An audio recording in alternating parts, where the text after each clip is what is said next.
عادت مسألة الحدود بين المغرب والجزائر إلى واجهة الجدل من جديد، وهذه المرة من باب تصريحات رئيس الحكومة المغربية السابق بن كيران، الذي صرح أن بعض الولايات في الجزائر مغربية الأصل، وهي كل من ولايات بشار والأبيض وتندوف. إلى الجزائر في 1830، 82 عام قبل المغرب.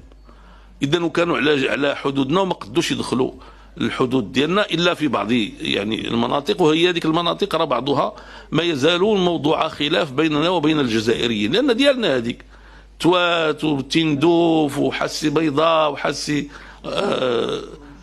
حسي وكل الى اخره، هذيك المغربيه والناس ديالها مغاربه.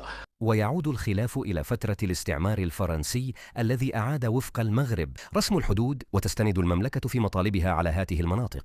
يردوها لنا، وكان بيننا وبين الجزائريين مع فرحة عباس كان بيننا عقد على هذا الأمر، ومن استقلوا ما بغاوش يردوها. والجزائر تشدد في رفضها وحذرتها باحترام الحدود التي أقامتها فرنسا، حيث كان الخلاف في ذروته سنة 1963، حيث تحولت المناوشات إلى حرب وما تسمى بحرب الرمال، وانتهت في شهر فيفري 1960 بعد وساطات عربية وإفريقية، ورسمت الحدود بين البلدين سنة 1970 في عهد الرئيس الراحل هواري بومدين والملك حسن الثاني.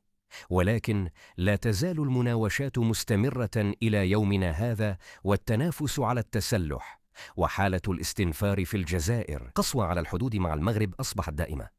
وحرب الصحراء الغربية 1995 وإغلاق الحدود الجزائرية المغربية عام 1994، وفي سنة 2025 قطعت الجزائر علاقاتها مع المغرب، حيث صرح رئيس الجمهورية أن العلاقات بين البلدين وصلت إلى نقطة لا عودة بسبب ما سماه استفزاز المغرب المستمر للجزائر.